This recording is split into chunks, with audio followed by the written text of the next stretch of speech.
If you'd asked anyone in town to describe me, you'd hear a lot of words, but main character was never one of them. I was the background noise in my own life, a half-heard melody, pleasant and forgettable. And honestly, that suited me just fine. I never wanted the spotlight, never wanted the eyes of the world on me. But that was before Bear came crashing into my quiet existence, before everyone was watching. You see, I am Jamie Quinn. I live in a small yellow house at the end of Willow Lane, the kind of place where nothing really happens, where secrets keep to themselves and people wave from their front porches but don't ask too many questions. I used to think safety meant staying invisible. Sometimes I still do. But this morning, as I stood in front of my bedroom mirror with trembling hands, I realized nothing about today would be invisible. Not with Bear at my side.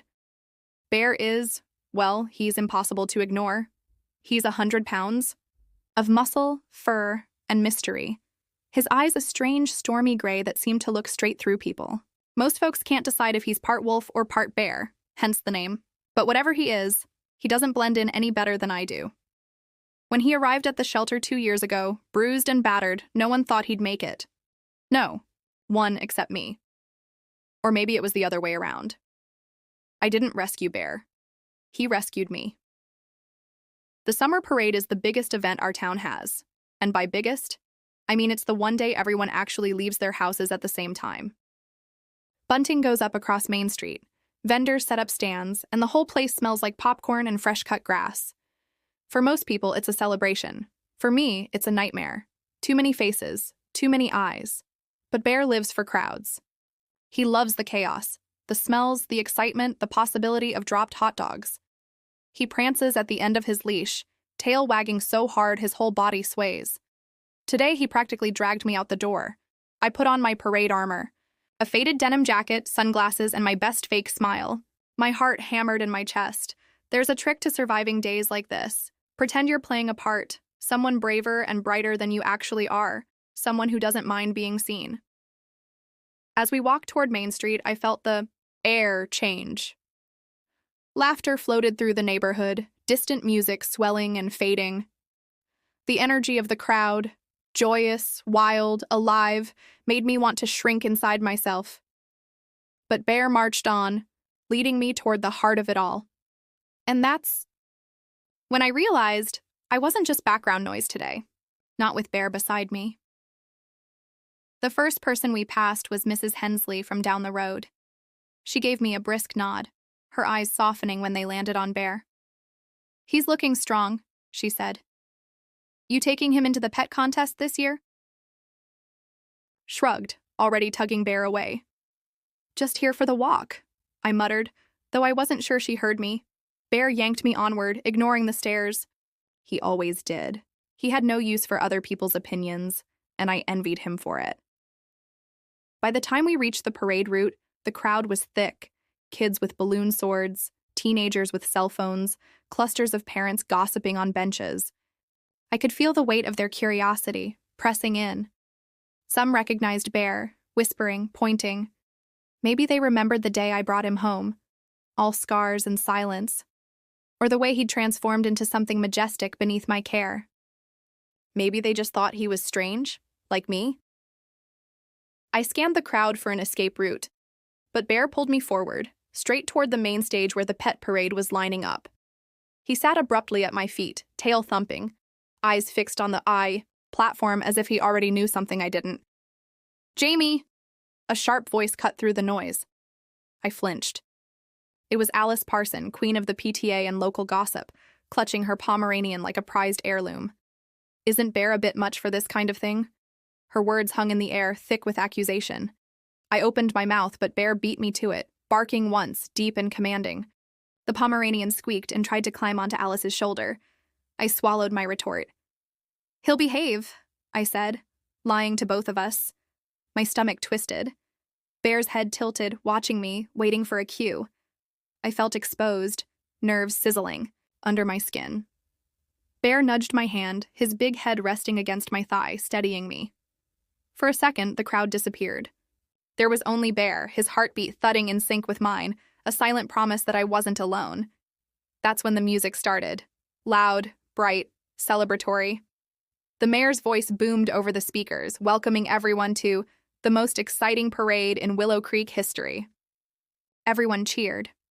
I wished I could vanish. But Bear sat tall, regal, unmoved by the chaos. It was as if he belonged there, as if he'd been waiting for this moment all his life. I clung to his leash, my only lifeline in a sea of strangers. A sudden hush swept through the crowd as the children's choir began singing the town anthem. I tried to focus on the melody, but Bear tensed at my side, ears pricking, nose twitching. His body vibrated with energy. Alert, ready. I followed his gaze to the stage, where a cluster of officials and volunteers bustled around, setting up microphones and banners. Nothing seemed out of place, but Bear's focus was absolute. Easy, buddy, I whispered, stroking his fur. But his eyes never left the stage. Something was wrong. I could feel it, a ripple in the air, a secret just out of sight. Then the fireworks started. Tiny pops, confetti drifting down. The crowd roared, and Bear stiffened. I gripped the leash tighter, suddenly aware of how fragile my control really was. And then, through the haze of music and laughter, I saw a flash of movement behind the stage. Bear saw it too, his whole body tensed, muscles coiling. For a split second, I thought about turning back, about running away before anything could go wrong. But Bear leaned into me, eyes pleading, asking me to trust him. That was the thing about Bear. He always knew before I did. He sensed the truth beneath the noise, the danger behind the mask. As the applause swelled and confetti rained down, Bear surged forward, dragging me a step closer to the stage, to the center of everything. People started to notice. Heads turned. Whispers rose. And just like that, I was no longer invisible. The spotlight found us, whether we wanted it or not. Everyone was watching. And Bear, my wild, loyal, impossible Bear, was about to do something none of them would ever forget. There is a peculiar kind of pressure that builds when you know you are being watched. Not just glanced at, but truly watched. Eyes lingering too long, whispers flickering like wind in tall grass, recording phones raised, waiting for something to happen. That pressure sat like a stone in my chest as Bear tugged me ever closer to the stage. The leash burned against my palm, my knuckles white with the effort to keep him steady. He was so focused, so intense, that the world around us faded into a blurry, anxious haze. I could feel the eyes of Willow Creek crawling over me. The giggling teenagers with bubblegum pink hair, the older men in their parade day suspenders, mothers, clutching toddlers making soft, judgmental noises. I could hear their voices, even through the wall of noise from the festival. That's Jamie Quinn's dog. Heard he came from the shelter, didn't he? He's a brute. Look, at the size of him. She shouldn't bring a dog like that here. Their words, harmless in isolation, stacked up into a barricade of shame. I swallowed it down, pretending not to hear, eyes fixed on the back of Bear's head as he pressed forward. Bear's entire body quivered, not in fear but in focus. His tail, usually waving like a banner, was low and still. His nose worked the air, each sniff quick and sharp. The muscles in his shoulders bunched beneath his shaggy coat. For a wild moment, I wondered what he smelled or sensed that I couldn't. My own anxiety threatened to drown out everything else, but Bear seemed to cut through the noise like a blade. Suddenly, Bear stopped so abruptly that I nearly crashed into him. We were only a few feet from the stage now, where volunteers were setting up folding chairs and stacking coolers behind a velvet rope. To our right, the pet parade's contestants were lined up. A golden doodle in a bumblebee costume, 2 elderly dachshunds in matching sweaters, Alice Parsons' trembling Pomeranian, now adorned with a crown of artificial daisies. I caught Alice's eye. She didn't try to hide her distaste, lips pursed so tight they disappeared. He really shouldn't be here, Jamie. He's going to scare someone. My mouth went dry.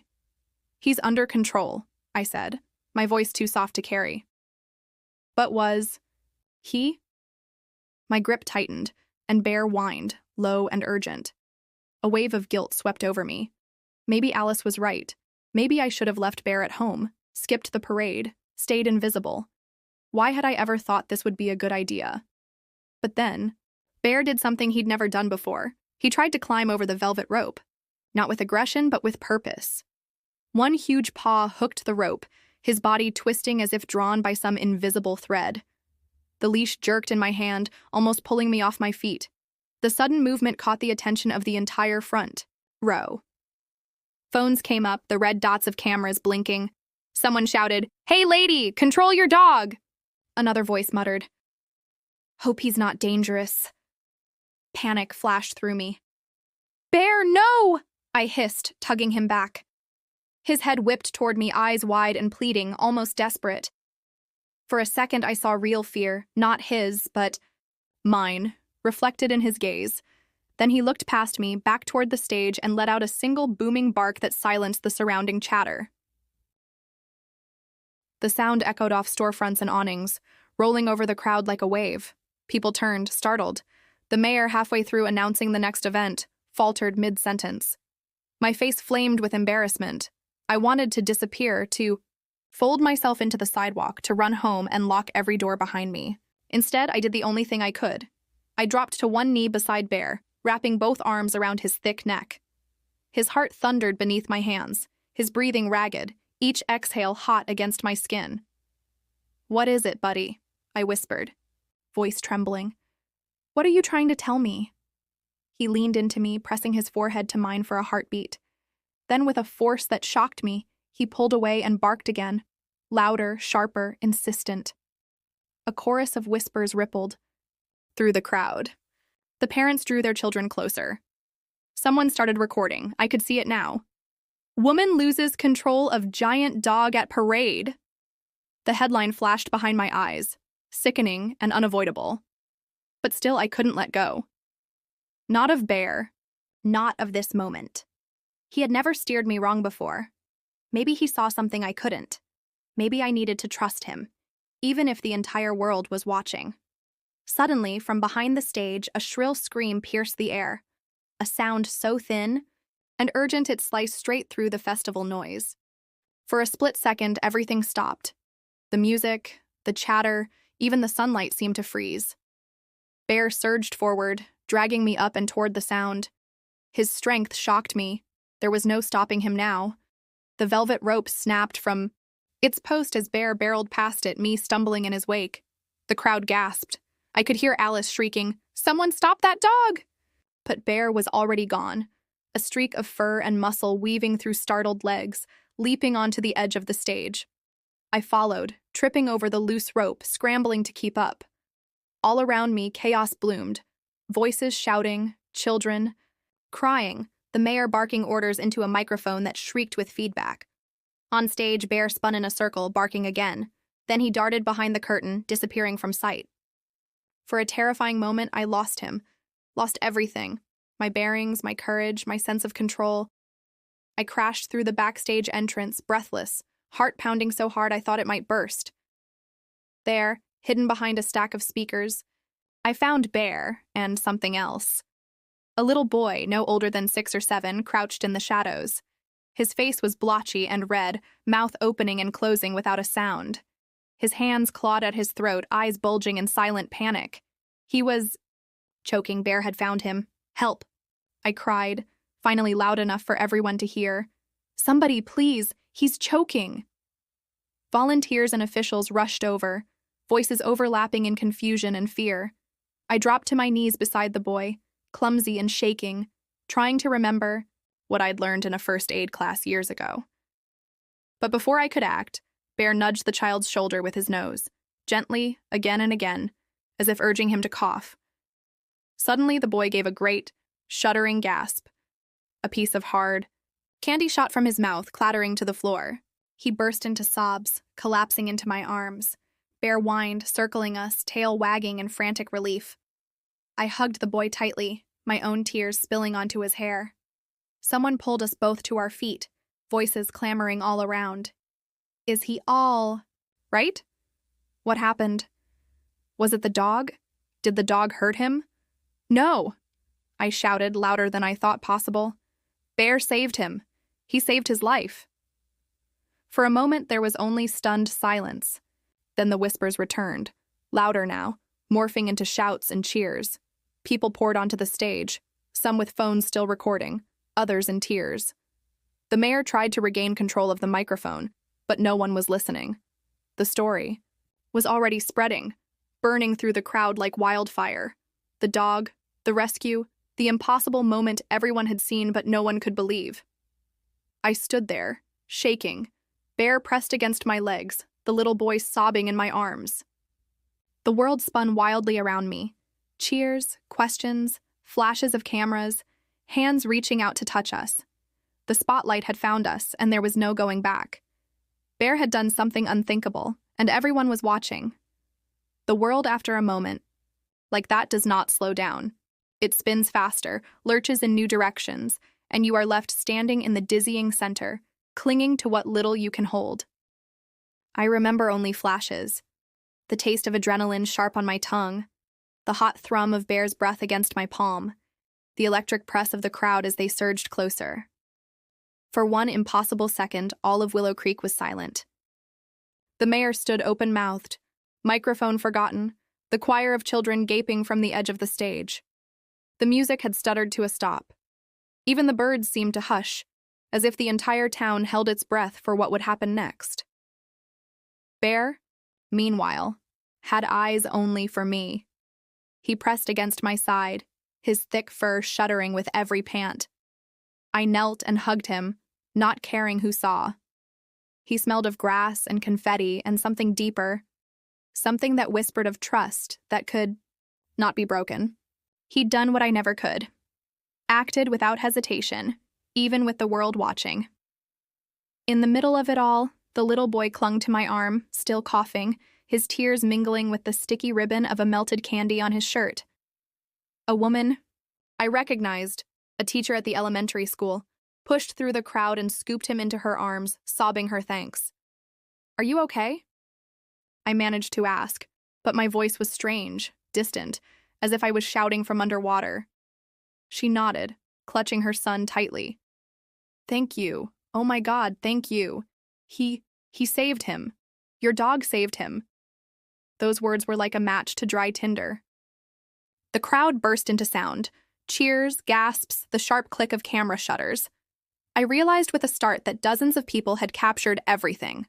My panic, Bear's leap onto the stage, the boy's rescue, all of it immortalized in shaky. Phone videos already being uploaded, already spreading beyond the boundaries of this small town. The mayor finally recovered, grabbing the microphone with shaking hands. Let's give a round of applause to Bear." His voice cracked, and then laughter and applause rolled over us like thunder. I was surrounded by volunteers, parents, reporters, strangers. Questions flew at me from every angle. How did he know the boy was in trouble? Is Bear trained? As a rescue dog? Can you say something for the news? Did you ever think your dog would be a hero? I barely heard any of it. My world had shrunk to the warm, solid weight of Bear leaning against my leg, his tongue lolling as he panted, unbothered by the chaos. He looked at me as if nothing was amiss, as if saving a child's life was all in a day's work. But in the crowd, not everyone looked convinced. Alice Parsons stood just off stage, arms crossed, her little Pomeranian shaking in her arms. She leaned toward another woman and hissed, "She never could control that animal. This could have gone so wrong." Her words slipped through the din, prickling at my skin. For a heartbeat, my pride shriveled, replaced by doubt. Had I done the right thing? Was Bear's action just luck? Or a miracle? Had I risked everything by bringing him here? Before I could unravel these thoughts, a police officer approached, his face a mask of professional calm. "Ma'am, are you Jamie Quinn?" he asked. I nodded, throat suddenly dry. "I need to ask you and your dog to step aside for a moment. Standard procedure after an incident like this." He wasn't unkind, but I felt every eye on me, felt the scrutiny sharpen. The crowd parted as he led us backstage, away from the noise. Bear walked beside me, his gait steady but alert, never straying from my side. Behind the curtain, the world was quieter but no less tense. Another officer jotted notes on a clipboard asking for my version of events. Did Bear act aggressively? At any point? Did he bite, lunge, or knock anyone over? No, I insisted, voice firmer than I felt. He knew something was wrong. He led me to the boy, that's all. The officer nodded, lips pursed in thought. Seems like your dog saved a life today, but people get nervous when animals act out of the ordinary, especially in big crowds. I glanced at Bear, who sat tall and watchful, eyes trained on me, trusting me to make sense of this. I reached for him, fingers threading through the thick fur at his neck. He's never hurt anyone, I said softly. He's only ever tried to help. A tremor ran through me as the officer moved away, conferring with his colleague. I stared at my hands, noticing they were shaking. The adrenaline was wearing off, replaced by a hollow ache of exhaustion. Footsteps approached, soft, hesitant. I looked up to find the mother of the little boy standing before me, her son wrapped in her arms. Tears tracked down her face, but her smile was radiant. "Thank you," she whispered, voice trembling. "You and Bear, you saved my Charlie." "I don't know how to thank you," I swallowed, unable to find words. She knelt down and, to my shock, gently placed Charlie's hand on Bear's head. The boy sniffled, hiccuped, and then threw both arms around Bear's massive neck, burying his face in the fur.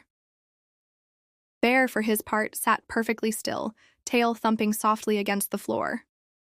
He licked the boy's ear once, as if to say, "You're safe now." It was a moment so pure, so unexpected that it brought fresh tears to my eyes. For a heartbeat, the world was quiet again, and I let myself feel, truly feel, the enormity of what Bear had done. But the outside world wasn't finished with us. The curtain behind us twitched, and a reporter poked her head in, eyes wide and shining. "Jamie? Could I have a quick word for Channel 5? The whole town is buzzing. Your dog's a hero." Panic surged again. I need a minute," I stammered, pulling Bear a little closer. But already I could hear the buzz of more voices, the shuffling of feet as others crowded for a look. The rumors would spread faster than the truth ever could, I thought bitterly. Some would see Bear as a miracle.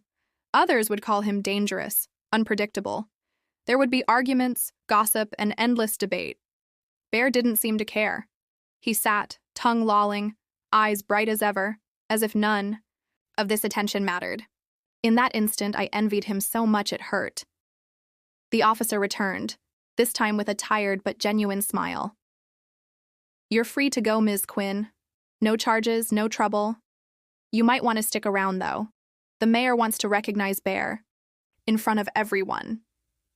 The idea filled me with dread and pride all at once.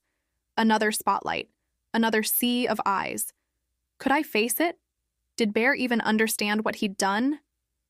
I found a quiet corner, sinking onto a bench. Bear pressed close, his head heavy in my lap. "You did good, Bear," I whispered, voice cracking.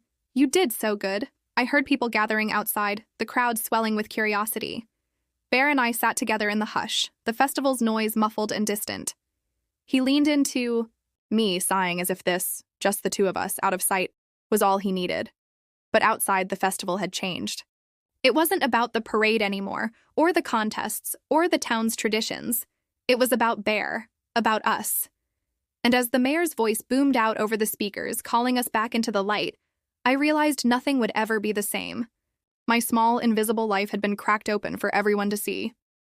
Bear nudged me to my feet as if reminding me that we had never hidden, not really. Not from the truth, not from what mattered. We stepped out from behind the curtain, side by side, as the world waited. Everyone was watching, and for the first time in my life, I was ready to be seen, not for the disaster I always feared I'd be, but for the miracle Bear had shown I could be part of. If I thought the stage was the brightest place in Willow Creek, I had not reckoned with what followed. The real spotlight came after, when the applause faded, when the crowd scattered, and the world refused to let us slip back into ordinary life. For Bear and me, the noise didn't die down. It multiplied. It started small, as these things do. A flurry of texts from neighbors, a few congratulatory hugs at the edge of the parade. We saw what happened. Your dog's a hero. People clapped me on the shoulder, grinned at Bear, asked for pictures. Even the mayor took a selfie with us, his broad arm draped around my shoulders as if we were lifelong friends. But then came the ripple. The videos, the ones I'd noticed being filmed from every angle, hit social media before the sun even set. Someone tagged me in a post that had already been shared hundreds of times. Wild dog saves boy at parade, caught on camera. These A-time thumbnails showed Bear mid-leap, mouth open in a bark, looking every inch the wild creature people had always imagined. I tried to ignore it. I made tea, gave Bear a treat, and closed the curtains against the stares from people who wandered past my house. But the notifications didn't stop. My phone buzzed with messages from people I hadn't seen in years. News crews called. The local radio station left a voicemail. Would you come in for an interview? Reporters hovered outside the next morning, snapping photos of Bear sniffing the front yard. And the opinions were everywhere. On the town's Facebook group, in comment sections, whispered in the grocery store aisles. Some were good. Give that dog a medal. That's the best thing to ever happen at the parade. What a miracle. Jamie and Bear deserve a key to the city, but some were not. That dog could have hurt someone. Did you see the way he ran? Just wait till next time. What if he goes for another kid? Jamie Quinn should have controlled her animal. It was reckless. I read it all. Every word a pebble tossed into my chest. The praise made me want to shrink. The criticism made me want to vanish. I hadn't asked for this. I hadn't wanted to be the center of anything. I just wanted to live quietly with Bear, in our little yellow house, with no one watching us at all. Bear, for his part, handled the storm with enviable calm. He stretched out on the rug as always, tail thumping when I walked by, nudging me with his nose if he sensed my anxiety. The world's opinion meant nothing to him. Only I did. But even in the comfort of our home, the noise found us. A knock came, at the door that afternoon. I flinched, expecting another reporter, but it was a different face, a woman holding the hand of a shy little boy. Charlie, the child Bear had saved. His mother's eyes were red from crying, but she smiled. We just wanted to say thank you again. He won't stop talking about Bear. He wants to say hello if that's all right. Something in me unclenched. Of course, I managed, stepping aside. Charlie moved toward Bear with a kind of reverence, holding out a trembling hand. Bear wagged his tail and nudged him gently, letting the boy bury his face in his fur. He's not scary at all, Charlie whispered, loud enough for me to hear. He's my hero. Charlie's mother pressed something into my hand. There's going to be a ceremony, she said. The mayor is giving Bear a medal, and they want you both to say a few words if you can. My stomach dropped. I don't know if... She squeezed my hand. You don't have to. But I think everyone should know who you and Bear really are, not just what's on the video. Her words echoed after they left, a warmth fighting its way through the cold knot in my chest. But as evening fell, the tension rose. My phone rang. Again and again. Channel 5. Channel 9. The national news. The town was on fire with the story, and my nerves burned with it. I couldn't sleep, and Bear, usually snoring contentedly at my feet, paced restlessly, picking up on my unrest. It got worse when I ventured into town the next day. I could feel people watching, whispering, their eyes hungry for a reaction. Some were friendly, handshakes, grins, even applause. Others kept their distance, pulling children closer as we passed, looks of suspicion flickering across their faces. It didn't matter that Bear walked calmly at my side, ignoring the chaos.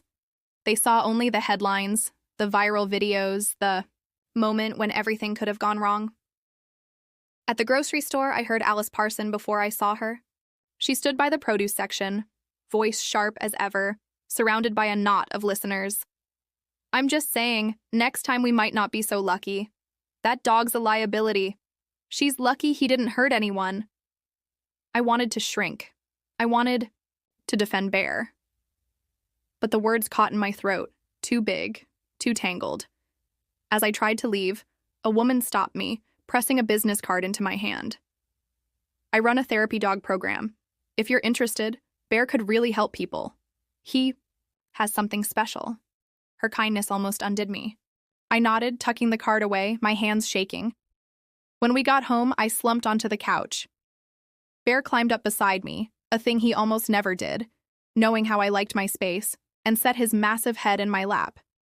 His eyes met mine, warm and unwavering. "I'm scared, Bear," I whispered. "What if they're right? What if we don't belong out there?" Bear huffed, nudging my hand with his nose until I started to laugh, the sound watery and thin. That night, just before midnight, my phone pinged again. This time it was a message from the mayor's office. "The child's family would like you and Bear to join them at tomorrow's community picnic. The press will be there. They want to thank you publicly. We hope you'll come." I stared at the message, the words blurring. I could ignore it. I could let the world tell its own version of the story, let them make Bear into whatever fit their headlines. Or I could stand beside him, let people see us for who we really were. Not a monster and his handler, not a reckless owner with a wild dog, but two survivors who'd found each other, who had become braver together. Bear nudged me again, as if sensing my thoughts. His trust was absolute, his loyalty unshakable. Maybe I thought it was time I learned from him. I barely slept, my mind racing with what-ifs. The next morning dawned bright and cool. I dressed carefully, hands trembling, and clipped Bear's leash to his collar. He bounced at my side, sensing the excitement, ready for anything. As we walked toward the park, my phone buzzed with more messages, more warnings, more praise. But I tuned it out. Today, I wasn't listening to the world's opinions. I was listening. To Bear, to the quiet certainty that together we could face whatever waited for us. The park was packed, a sea of faces and cameras and noise. When we arrived, a hush fell. All eyes turned to us, the same way they had at the parade. But this time, I didn't flinch. Bear stood tall at my side, and I felt his courage steadying me. The mayor called us up in front of everyone, the microphone, glinting in the sunlight. I took a deep breath, feeling the weight of every gaze, every whisper. Everyone was watching. But this time, I let them see. The morning of the community picnic was electric with anticipation. I felt it buzzing beneath my skin, thrumming in my fingertips, even as the sky shone with late summer blue and the air smelled of grilled corn and lemonade. Willow Creek's park had never been so full, so alive. Blankets and folding chairs lined the green, families gathered in clusters, children darting through legs with sticky hands and laughter that rang above the distant music. And everywhere I looked, there was Bear, at my side, a living legend.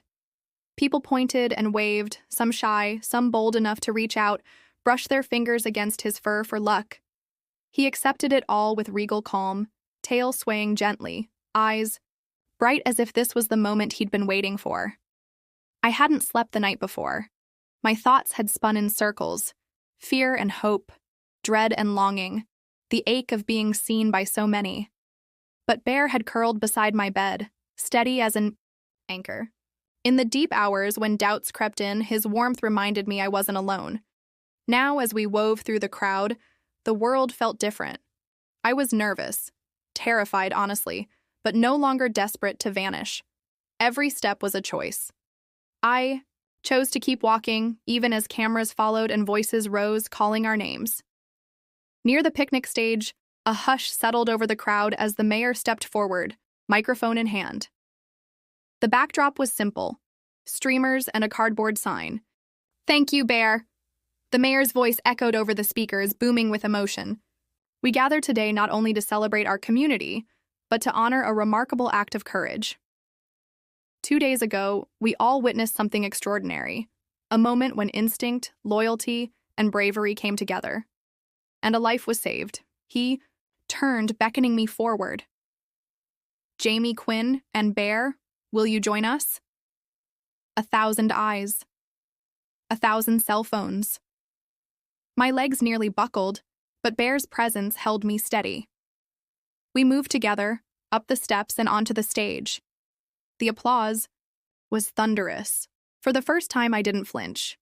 Instead, I looked out at the faces, neighbors, friends, strangers, and let them see me, really see me. I wasn't invisible anymore. I was terrified, yes, but I was proud. The mayor smiled, warmth in his eyes. On behalf of Willow Creek, I present Bear with this medal. He hung a blue ribbon with a shining gold disc around Bear's neck. The crowd erupted, laughter and cheers rolling over the grass. And then, to my shock, he handed me the microphone. Would you like to say something? My throat dried, panic threatening. Bear nudged my hand, grounding me. So I took a breath, found my voice, and began. Most of you know me, or think you do. I've always been quiet, kept to myself. Bear found me when I was at my lowest.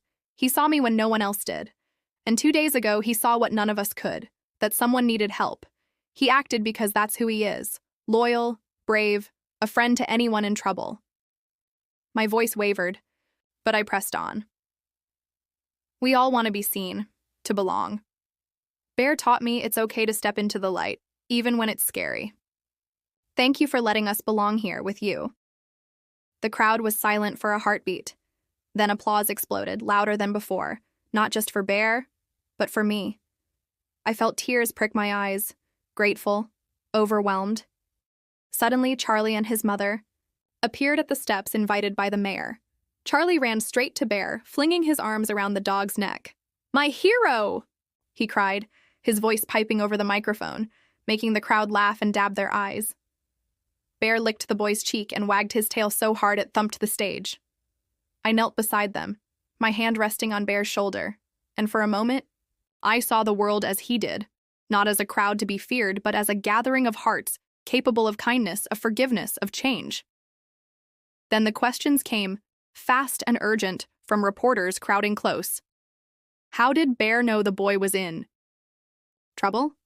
Will he be trained as a therapy dog? Did you ever imagine he'd be a hero? What would you say to people who were afraid? For the first time, I answered without shrinking. Bear isn't magic. He's just loved, and he pays attention. Sometimes that's all it takes to do something extraordinary. I looked into the camera. He's not perfect, but he's good, and he deserves your trust. The questions slowed. The crowd parted as Alice Parson approached, her face unreadable. She hesitated, then crouched down and extended her hand to Bear, voice trembling. I was wrong about you, Bear, and you too, Jamie. I'm sorry. The relief was sharp, bittersweet. Thank you, I whispered, not just to her, but to everyone watching. The rest of the picnic passed in a blur of sunshine and laughter. Children played fetch with Bear, adults took pictures, and the tension that had wrapped around my chest for so long began to loosen. For the first time in years, I didn't feel like a mistake. As the day faded into golden evening, the crowds drifted away, families gathering up blankets and baskets, waving goodbyes. The park quieted, soft and peaceful. I sat on the grass beside Bear, Charlie leaning against his side, his mother nearby. She smiled at me, gentle and tired. You know, there are always people who judge. But you and Bear, what you did, it changed. More than just one life. Sometimes the world needs to see something they can't explain. Her words lingered as the last rays of sun slipped behind the trees. When we finally walked home, Willow Creek felt different, gentler, more welcoming. As we passed the houses, people waved from porches. Some called out Bear's name, others just smiled. No longer whispers, just quiet recognition, the kind that made my heart swell. At home, I took off Bear's medal and set it gently on the kitchen table. He trotted to his bed and turned in a slow, satisfied circle before flopping down with a heavy sigh. I watched him, grateful beyond words. Outside, the world was full of stories, some true, some twisted by rumor. But inside our yellow house, there was only this truth: that love and courage and a little bit of trust could change everything. As I lay in bed that night, Bear's steady breathing nearby, I thought of all the moments when I'd hidden from the world, convinced I had nothing to offer. I realized now I had never needed to be the center of attention. I just needed the courage to stand with the ones I loved, even when everyone was watching, and Bear. He had given me that. The world would remember the parade, the video, the miracle on the stage. Maybe for a while we would be heroes. Maybe tomorrow the whispers would start up again. But tonight, as Bear shifted in his sleep and pressed his nose against my hand, I knew we would face it all together. Because sometimes, what seems unthinkable is exactly what the world needs to see. And sometimes the bravest thing you can do is simply let yourself be seen. End.